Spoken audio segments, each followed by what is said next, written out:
Hello everyone, আসসালামু আলাইকুম। আজকে আমি তৈরি করতে যাচ্ছি চাইনিয়া পিঠা। চাইনিয়া পিঠা তৈরি করার জন্য এখানে আমি পানিতে বসিয়ে দিয়ে পরিমাণ মতো লবণ দিয়ে পানি যখন ফুটে উঠেছে চাউলের গুঁড়া দিয়ে আমি একটা ডো তৈরি করে নিচ্ছি।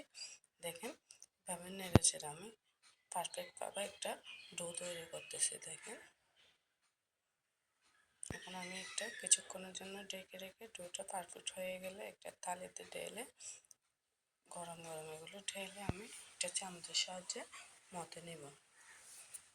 যখন মাখতে মাখতে একটু ঠান্ডা হবে হাত দিয়ে আরও ভালোভাবে পারফেক্ট ডো তৈরি করব। দেখেন আমি এখানে পিঠার জন্য পারফেক্ট ডো তৈরি করে এর মধ্যে নারকেল কোড়ানো দিতে পারবেন, কোটাও দিতে পারবেন। আমি এখানে নারকেল কোড়া না দিয়ে কোটা দিয়ে আরেকটা পিঠার পারফেক্ট ডো তৈরি করে একটু অল্প অল্প ডো নিয়ে হাতের সাহায্যে আমি সাইনা পিঠাগুলো তৈরি করতেছি। দেখেন এভাবে আমি সব পিঠাগুলো তৈরি করে নেব। যে দেখেন কীভাবে তৈরি করতেছে। সো আমার সব পিঠা তৈরি করা শেষ। এখন এগুলো আমি ভাপে দেবো। ভাপে দেওয়ার জন্য চুলাতে একটা পাতিলা দিয়ে ভাপের স্ট্রেনে সব পিঠাগুলো দিয়ে আমি পিঠাগুলো ভাপ করে নেব। দেখেন এই যে আমি ভাপে দিয়ে দিয়েছি পিঠাগুলো।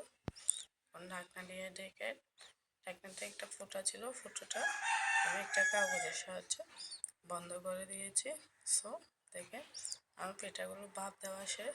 সো দেখেন কত সুন্দর হয়েছে আমার পিঠাগুলো। আপনাদের থেকে যদি ভালো লেগে থাকে একটা সাবস্ক্রাইব করবেন। ওকে, হুদ হাফেজ।